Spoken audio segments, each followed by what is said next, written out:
Hi folks, welcome back to the channel. Thank you very much for joining me once again. You are always most welcome. Today, something quite special. Very kindly loaned to the channel by our good friend Stuart Neal. Thank you very much, Stuart.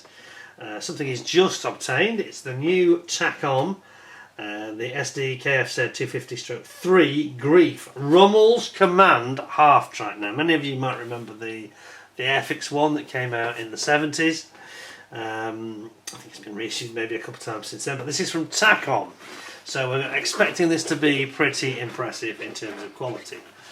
I have to say I'm not too keen on their artwork, not the design, it's more the colours, too light, and they've gone and put white. Can you see this? This is very bizarre, I've got to say. They've gone and put white writing on a very, very pale, almost white stroke blue, pale blue background on the sky, making it almost illegible to read on the written. A load of blurb about the kit, which is almost impossible to read. Very strange. It just looks to me like that whole box art needs boosting up on its contrast and a bit more saturation on the colours and highlights and all that kind of stuff. Anyway, I'm quite looking forward to this. All I would say about Takom, I've said before, I've made a couple of their kits. They're very, very good. Instructions aren't the best, frankly. That's a weak point, but the weakest point for me is actually the plastic. It's very well moulded. They seem to have a system that gives them very sharp moulding, so that's to be admired. But it's very hard to cut. It's like cutting girders, you know. Anyway, who knows? They may have changed it. Let's show you what's on the side. So this is Field Marshal Irvin Rommel, and here is, as you can see, this is his command car, complete with it's got the radio transmitter loops around the roof, because obviously he would be using the radio to communicate with his divisions regularly, and that's what he'd be doing. And this is the Africa Corps. Just a little bit, I'm just going to predict there's going to be no Africa Corps markings, which is annoying if that's the case, but let's see. I'll give him the benefit of the doubt. Don't hold your breath. And he's at Tobruk in Libya, of course, June 1942. And you've got the option of the Russian front, the Eastern Front, summer of 1942, with a more conventionally grey painted one here. Other side, we've got. Well, first of all, I should have actually said that it's their kit number 2194. Again, very pale. Much too pale. They need to just bump up their contrast for sure. It's almost like I feel like I'm half asleep when I'm reading it all, because it just doesn't have the necessary contrast. Anyway, let's have a look inside, see what we've got. I like these model kits where the manufacturer isn't just using a bog standard generic box. They're actually got like a tailored box, and this is a classic example. Beautifully packaged, very compact, quite heavy, but compact box, not just some enormous standard box like some people, including Airfix, a huge box with huge bags. No, here everything is tailored, everything is done properly, you could say, not just an afterthought. So, I think we've got bags which are resealable, so that's great news. Oh, many tracks. I think this is going to be a really interesting one though. I think that it's a shame it's just lacking. For me, that doesn't have great shelf appeal, whereas the Airfix one really did. It's almost the opposite of Airfix. I suspect what's in the box is probably better than the Airfix product, but which is old, let's be fair. That's one they should retool. Several people have mentioned that actually already, to my knowledge. But it's just very underwhelming, that box. It's terrible. Anyway. Oh, we got figures. Oh, I wasn't expecting that. Oh, my enthusiasm is going out the roof now. Oh, I think we've got Rommel and everything. Right, this is going to be fantastic. Suddenly, I've gone from being just mildly enthusiastic to quite excited. That means that luckily there's no champagne I can spill or beer. It's a bit early in the day for that.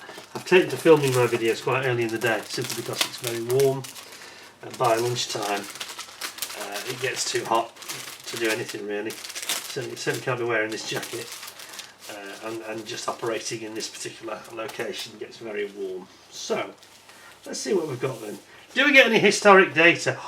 Oh, we do. Oh, this is getting better and better. So, it says then, let's just move that so you can see in the background.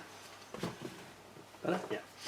It says, in 1939, the German Inspectorate for Motorised Troops requested a small armoured half-track to perform auxiliary missions while accompanying tanks on the offensive. These are mainly to be used for scouting or as mobile headquarters, command radio vehicles and as forward observation vehicles. Forward wheels and the tracks. There's no capital, some bad grammar here, but anyway. The front wheels, the front wheels and the tracks were used for steering. And the tracks, okay. So you could turn in a sixpence. And the track brakes being engaged correspondingly when the wheels were turned far enough. So in other words, it would turn so far, they needed to turn more than then engage the tracks to steer it more. Okay. The front axles were suspended by leaf springs and shock absorbers. The driving compartment was not separated from the open top rear compartment. The driver and co-driver had lateral vision blocks in front of hinged panels with armoured shutters, as you can see there.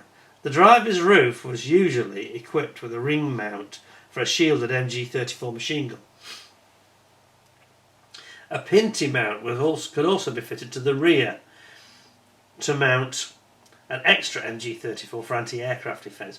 During the Second World War, various armaments were tried and mounted on specialised variants. Well, we've seen that with ICM. Lots of different versions with guns mounted in different places.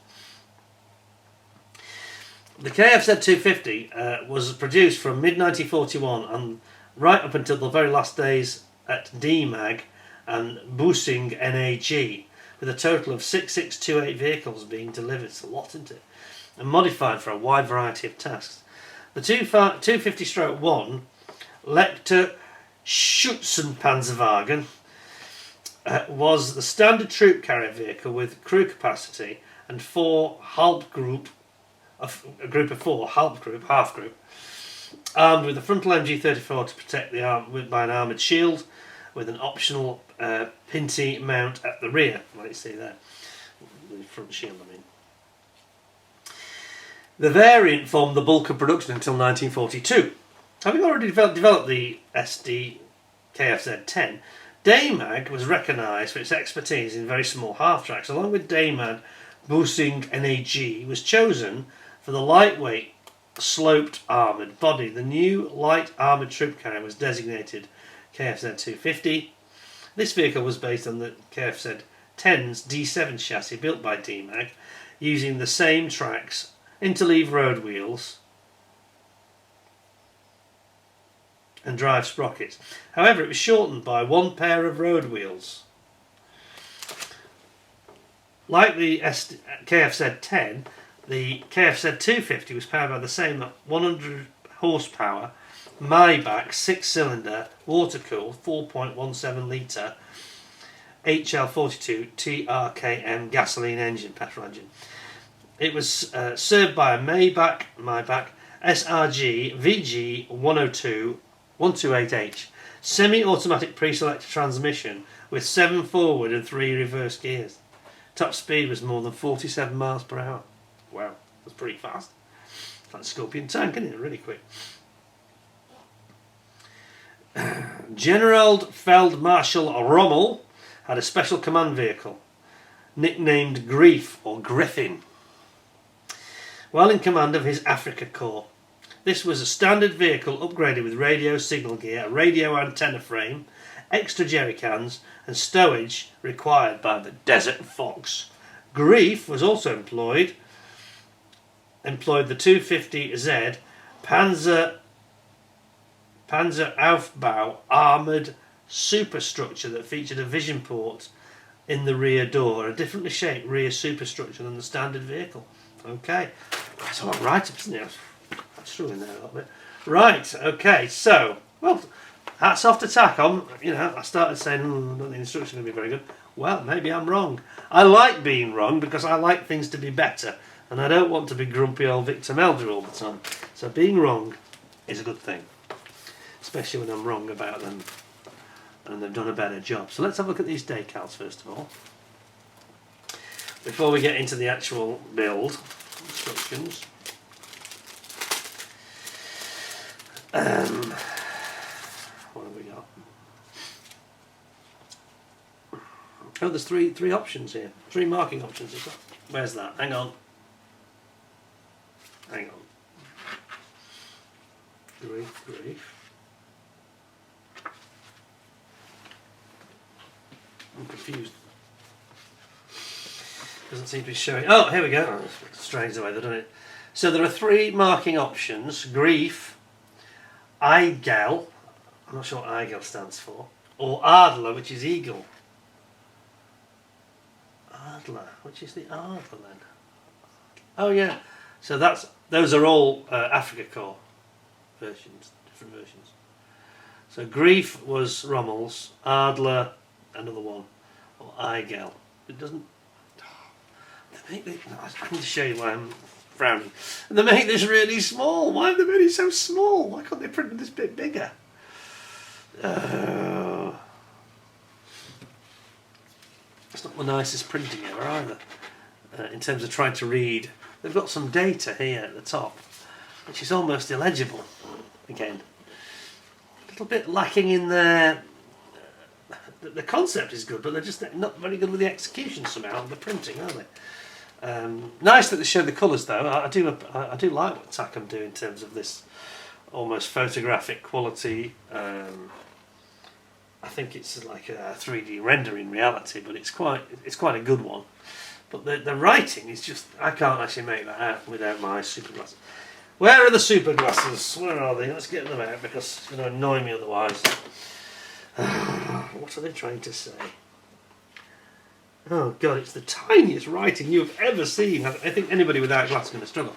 El Alamein, July 42, Libya, May 42, or Tobruk for GREIF, it's Tobruk.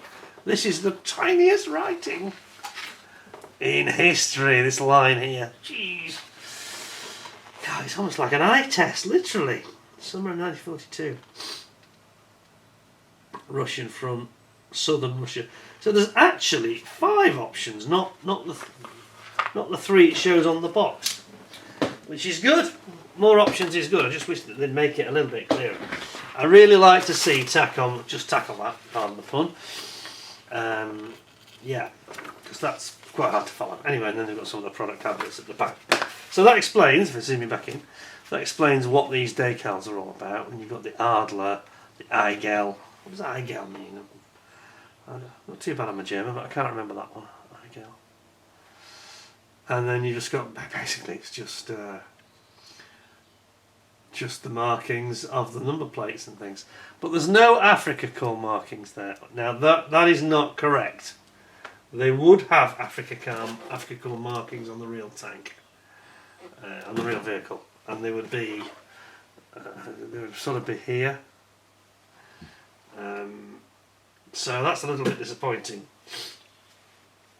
A little bit of political correctness has crept in there, which we could do without. Anyway, there's a very nice decals for what it's worth. Then we've got a little bit of photo etch. It's worth a look. I like Takom's photo etch because they tend to make it thin, and it's also not too much of it. We don't want everything with photo etch. We just use photo etch where it's better, where it's needed. I don't need to make everything in photo etch. It's a very bad habit. Then we've got some tow cable here. Some nice tow cable. And we've got some clear parts, which I won't bother opening because it's just the slits for the vision ports and the headlights, that's all. And that's it really. Okay, so I'll pop those back in to their little bag and then we'll get cracking with the actual I'm going to flick through the instructions fairly quickly because it looks quite comprehensive, and I really want to get into the plastic, especially the figures, because I think they're going to be pretty good. And this is what we need more of. We need a couple of figures coming with vehicles. If you can't do us a diorama, then at least do us some figures. Makes all the difference.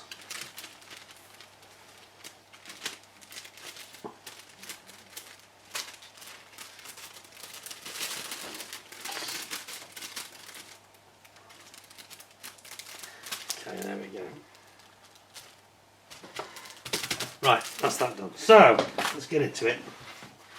As I say, I'm going to flick through fairly rapidly. Because I want to see the plastic. That's what you came here for, and I think that's going to be the wow factor in this kit. Because Takom's plastic really disappoints till you start cutting it. Right, okay, so basically you're going to build up your main, it's got a bathtub style hull. So you're going to start building up the floor and the couple of the stowage boxes, it looks like. Then you've got your drive sprockets going in, or sorry, the drive transmission I should say. A couple of bracing bars across the bottom, then you get your torsion bars coming across. Then we have our drive and idler sprockets, which are then going to go in at the front. Also putting in your road wheels. There's that one piece. Oh no, sorry, I kind of missed it. You've got to build your road wheels up as per there, makes 6. Okay. That's not too bad, is it? And then, then we've got a challenge. 38 pieces of track on either side. It's not too big, is it? At least it's not as bad as a tank. It's probably doable in an afternoon, isn't it? So you've got to build up your little links. It looks like it's a working track actually, doesn't it? They look quite nice. Then you've got your outer road wheels coming in, and you've got your steering going in underneath at the front, and then your actual bringing in your wheels and your lower links and your anti-roll bars and things. And then you've got, again, they've got this habit of putting things in the wrong order. Takom do this all the time. So here's your wheel and tyre fitted, and yet here is where they actually assemble them. So why they didn't put, it's like they're reading from right to left. It's a bit strange, isn't it? But anyway, it is a little bit like the this is a bit like the Puma that we got from Mini Art, where you have to make up this sandwich of many every ring there is a tread bar. So it's very, very similar to the Mini Art system. I'm not sure I like that much. Anyway, let's see what it's like in practice.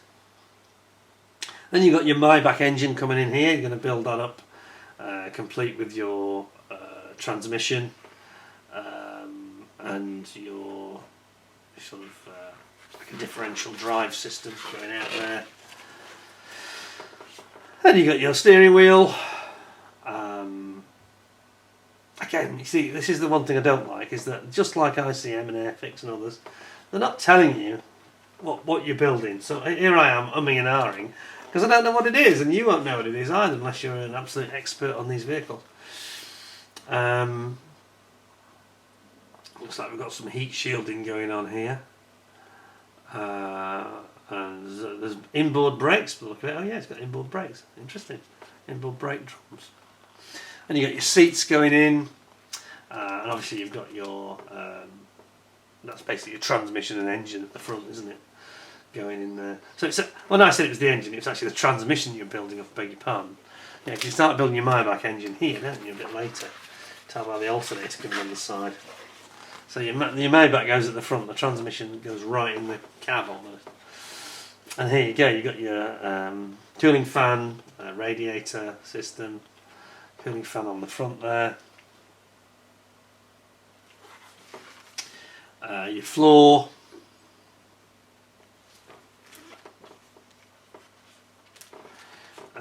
Which obviously everybody, including Rommel, are going to walk around on, and then you've got all your seating coming in here, and the little bulkhead, storage boxes. Let's jump to those then. Storage boxes and your sidewalls coming in here. Now you've got all your radio sets, very important for Rommel, of course. The low frequency, high frequency radio, shortwave, long wave, etc. And and all that equipment is going in the back, so this is occupying quite a bit of the vehicle actually, isn't it? It's surprising. Then you've got your side running board stroke wings, which has got all your tools on, netting, spades, etc, etc, etc, etc. You've got some, what looks like some netting or some blankets and things like that, all mounted on the sides, all coming in then, being assembled on the I was going to say the running, they're like a running board almost, aren't they? But it's the covers really, the protectors for the tracks. Doesn't give them much side protection. I'm surprised they didn't have a little bit of armour protection along the side. I suppose they're trying to keep the weight down, but it wouldn't cost them much weight. Then you're going to mount in your instruments for your driver, which is done inverted here. You've got a rack with rifles in it. That's going to be quite cool, isn't it? A rack of rifles there. That looks very, very good. Here. And then you've got these armour-plated viewing slits that are going to be there to enable them to peep out when they're under fire in the front bulkhead. That goes in here, and also your engine top hatch cover and your side hatch, access hatches as well. Then you've got your lights coming on, headlights, and then you've just got all the ancillary bits really, like various sort of brackets, and then we've got a figure. Got to put a figure together. Ooh, this looks quite cool. Now I really approve of Takom doing figures. That's something I can't recall before. Perhaps I've not had enough Takom kits recently, but I don't remember them being big on figures. I have a feeling this is going to be rather impressive, these figures. And then you've got your radio hoop, which goes around the top, which is very distinctive on this vehicle, of course. MG34 coming in there. And then you've got this rack of multiple jerry cans here, which all goes at the back, where it hopefully won't get hit. Just imagine if that got a shell up it, and blimey. How many are there? 1, 2, 3, 4, 6 jerry cans. So what's that? It's 20, 60, 120 litres. Wow. And then you're going to build up Rommel. Look at that. Hey, that looks really cool. So you've got the Rommel figure now, who's pointing. And that's it. That's how it finishes. So you finish off with building up your Rommel figure. Right, okay, so enough of that. I just find that they're not the worst instructions, because at least they make some history effort. They're just a bit, sometimes they're a bit, not the easiest on the eye to follow. Not very good contrast and no descriptive data, which kind of annoys me. Always annoys me, because others can do that and they sometimes frankly do it better. Right, let's pop that back in the bag and then we will get straight down to business. Because I think this is going to be well worth a look. Some of the plastic here is going to wow us, I can tell. Immediately obvious when I open the box, actually. Right, there we go.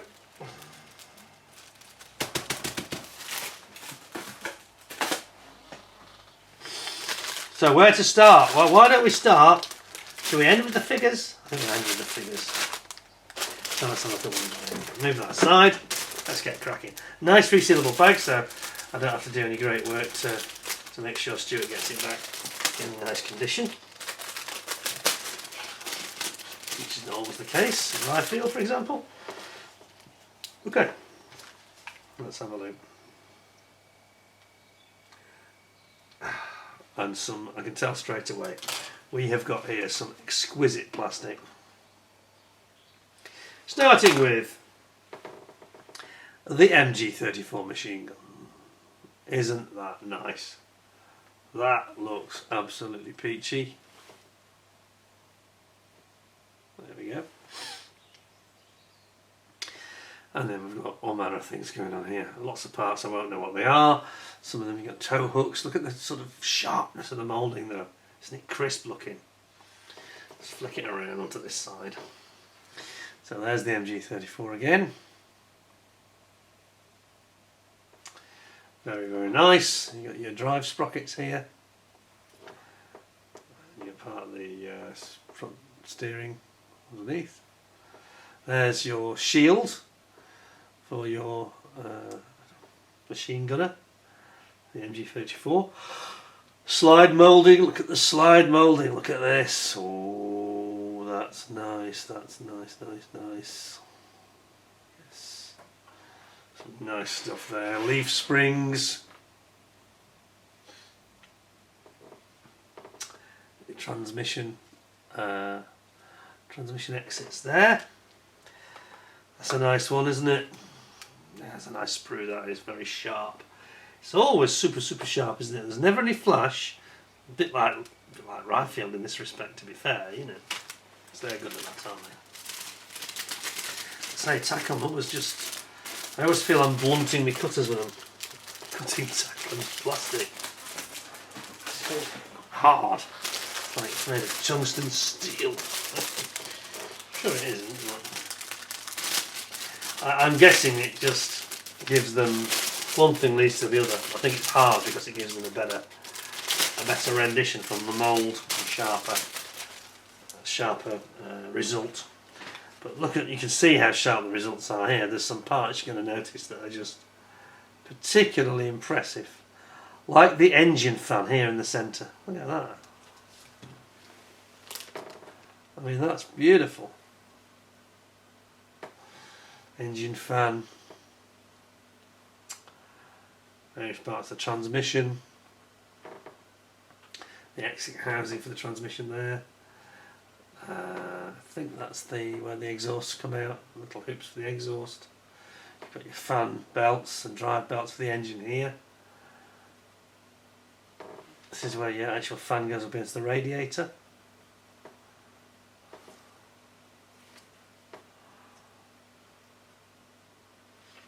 So many parts, goodness knows what they are, but look at the sharpness. It's going to be, won't be a quick build, will it, this? Won't be a quick build. Again, we've got some beautiful slide moulding, look at this. Some really good stuff here. To get the ultimate detail.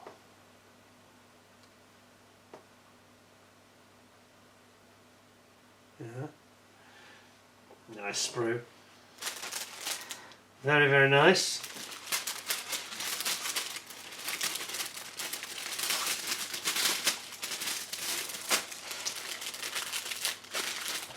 That's the second one gone. Now then, what have we got here?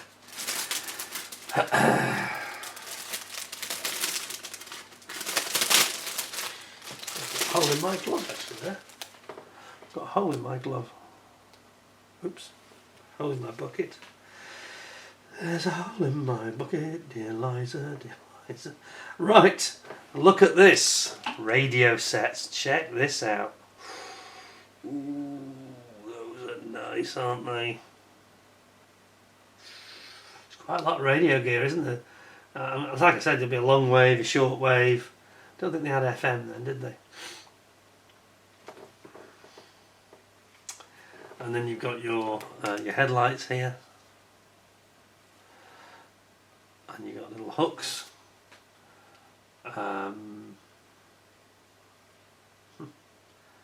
Many parts, I've got no idea what they are, but look how fine the moulding is.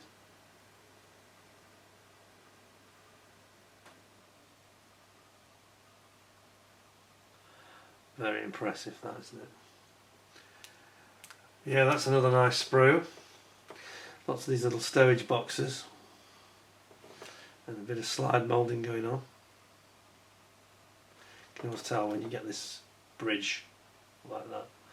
It's been a second tool employed. It gives access to it as part of the design.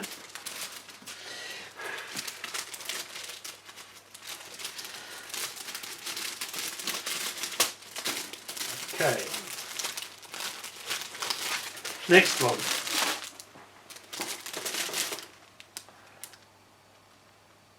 Just zoom you back a bit, otherwise it looks a bit blurry. What have we here? Two sprues and some very fine stuff. Look at this. Lots of tools and things here. Got your wire cutters. Oh, an MP40 machine pistol, look at that. Turn it around. Look at that. And another MG34. Weapons. Lots of weapons. You've got your steering wheel here.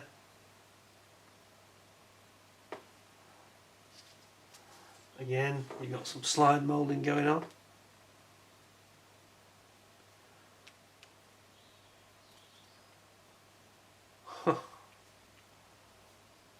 Wow. Got the shovel. And axe. Wire cutters.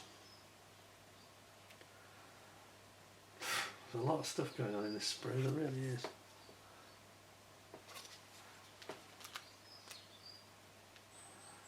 Huh. That MG34 looks proper impressive, doesn't it? And the smizer.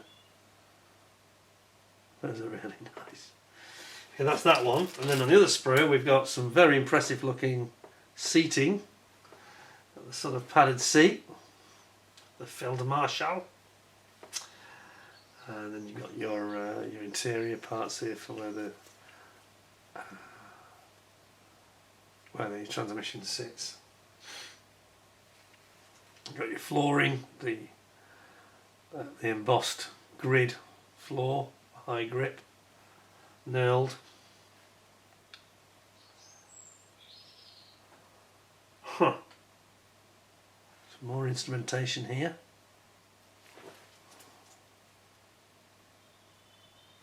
It's very sharp, isn't it? Really, really nice.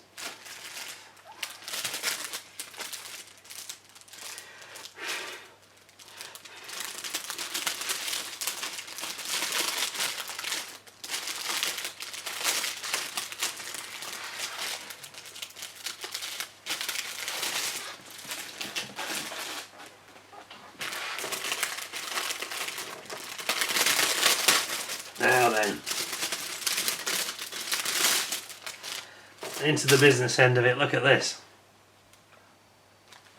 So here's the main top of the bodywork and the front deck where the engine goes. All the armour plating. Here's your side armour, and there's your sort of wings, stroke running boards. Which they cover with equipment, of course. It's all, no space is wasted. And on the other one, we have got we've got a radio hoop that goes around the top. Slight kink in it. Where does it go? Down that way. Yeah, that's the top is up. Rear access, a little bit unusual on this one. And you got this is the access door.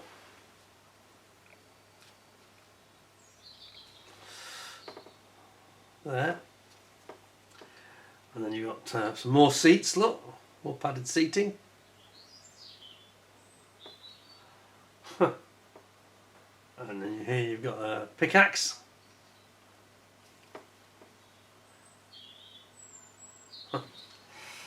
Very nice, isn't it? All good stuff. That's a very nice sprue.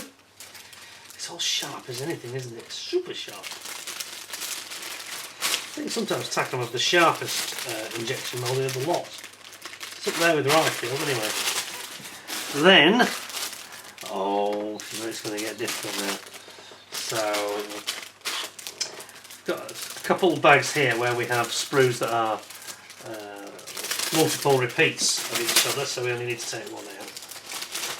So here we go. So here is our, these are beautiful, aren't they? This is the road wheels and tyres.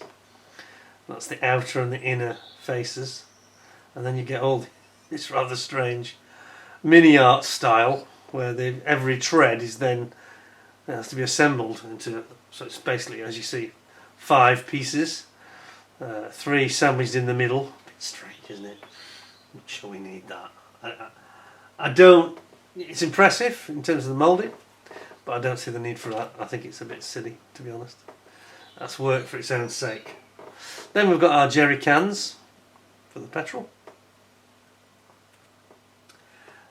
This is the interior of the drive sprocket here. That's very nice, very detailed, isn't it? And then you got these are just your jerry can handles. Very, very good. Excellent. There's two of those. I'll pop that back in there, like so.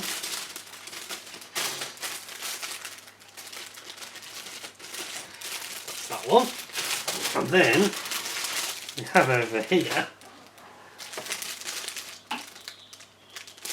a little bit puzzled because we seem to have another duplication of the wheels, which I'm not sure why we would need that. Why we need a second set of wheels when we've already got two sets? We've already got a pair, haven't we? So again, it's almost like a different version. It doesn't mention you can build two versions though, so that'll be why. They must have different wheels. And here you can see all the road wheels. And this is where it gets quite interesting. This is your, I think they're KAR 95 or 97 rifles. Nice, aren't they? Yeah, those are very cool. There's your drive sprocket. Again, it's definitely a variation, isn't it? Here, what we've just seen, it's completely a different design of sprue. So that's that one. So there's obviously, as I mentioned, I think it's the 1942 to 43 sort of variation there, as it mentions in the instructions. And then we've got our, this could be bad, tracks, many tracks. But it's not that many, is it? It's kind of, it's not enough that's going to send you to the Priory Clinic, rehab clinic, this one, because there's only two sprues of them. And they look beautiful. I wonder if they really do work now. It's quite interesting. It doesn't say they work, but I get the impression that they will work. If you're very careful the way you assemble them. You got your road pads there at the top. That's the road pads, and then you've got the actual links here. Many, and another sprue to go.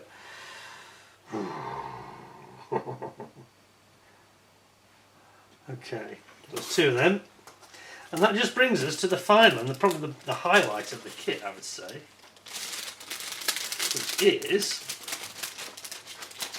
of course, wait a second, big tight bag that for some reason, I don't know why. And that is these where we've got the figures and a little bit of the bathtub haul. It's just the parts that remain really. So here's your bathtub haul.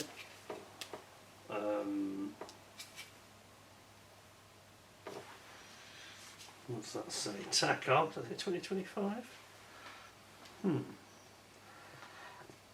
With my current glasses I can't quite make it out. Let's just check. 1 second.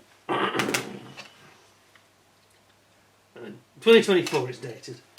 Yeah, that'll be the mould date or the intended date. But as you can see, it's a very fine thing.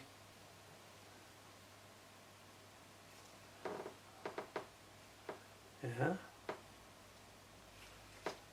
Nice, isn't it? Very nice. And then we've got the figures, and this is going to be the highlight, I think. So is this Rommel? This is Rommel. I think so. This is Rommel himself. The Feldmarschall. The Desert Fox. And some really nice, look at the fingers. Really nice moulding here. That's pretty cool, that is. And there's the legs. It's a full figure. He's sort of sitting down, pointing. His hat. Where's his hat? Oh, there it is. Now, hang on a second. I think this is. I don't think this is Rommel. I think this is his assistant, adjutant. He's got the wrong hat for Rommel. So I'm thinking Rommel is in this other pack.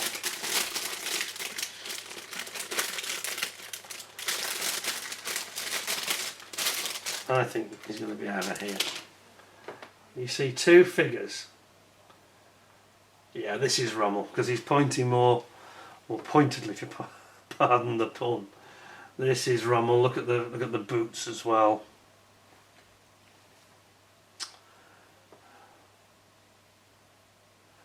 Yeah. Has he got iron cross? Has he got the iron cross there? 1 second.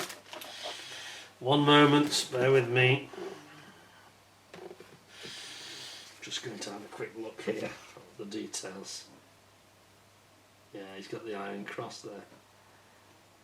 Yeah, that's Rommel, alright. Okay, so, clarify that.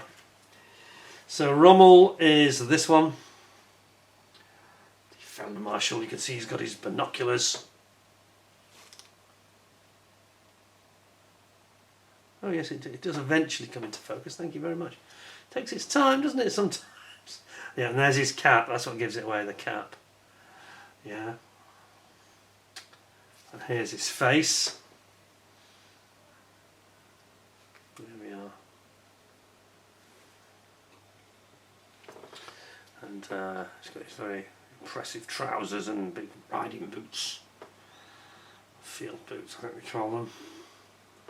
But yeah, it's really impressive, isn't it? It's nice that they're doing these figures though. I'm very pleased to see that. I think that hand with the pointing fingers is just incredible. Look at that. Fantastic. Oh, I like that one. And then finally, the last sprue is this one, which has got all the ancillary bits on it, and rucksacks and the bags and the tarpaulins and the blankets and things. It's definitely worth a closer look.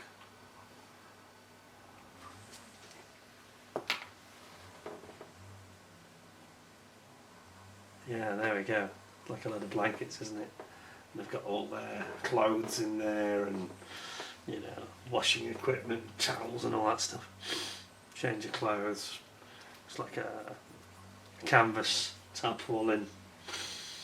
But these are the sort of personal bags, aren't they? They contain their personal belongings and clothes, etc. And there's your shovel. And a kind of a, maybe that might be a rucksack for food provisions. Again, got another sort of a tarp, or possibly a sleeping sheet for sleeping on, rug. And there we go. Oops, I thought one of my neighbours has got the strimmer out. Well, that is a very impressive kit, and I think we ended on a bit of a high there. A little bit difficult for me to see initially which was which, but no doubt once you get up close.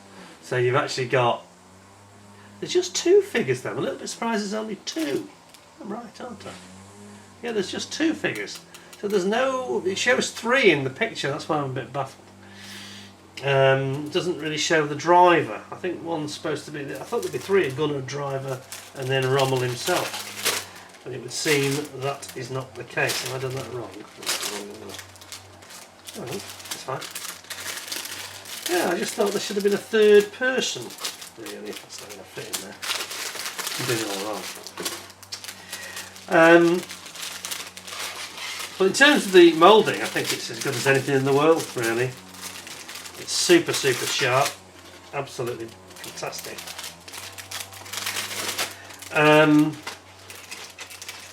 Yeah, just I suppose the only I don't think I'll criticise it or knock it a point off for the 3rd man. Seems to be missing. The 3rd man, like the movie. Just thought there'd be a 3rd person. I think it only showed 2 in the instructions, though, in all fairness, so that's where we're at with that. It's a nice kit, though, isn't it? That's probably got to be. It's got to be the best GREIF half track on the market for me. Any negatives? Not really, just the instructions are a bit strange. A couple of call-outs could have been better. The printing is so tiny and ridiculous. You know, if you're over 40, you're not gonna read some of that data, I tell you. And I don't like this very wishy-washy, washed-out looking artwork. So I'm going to give it 9.75, very close to a 10. I've got to be honest. They did do the history, but they got some basic stuff a bit poorly done somehow. But I'm nitpicking, aren't I, really? That's an absolute stonking kit.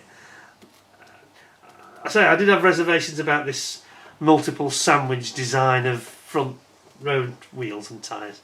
Why? That's a bit weird. But if it works, it works. There's no reason to count against it for that, really. So there you go, 9.75 out of 10. Thank you very much, Stuart, for loaning us the kit, because it is a beauty. I'm quite jealous, really. Retail price for this, about £45–50, I think. Anyway, thumbs up from me. Hope you'll give me a thumbs up. Give us a like. Don't forget to give us a like. We need your support. And we have got another kit from Stuart coming up very soon. And I think it's something even more glamorous. Those of you that like these kind of subjects are going to like it even more.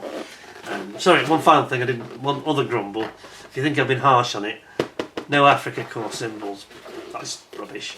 You know, that would have had the Africa core symbol on it. So I think 9.75 overall is a fair score. And I think that's a nice product.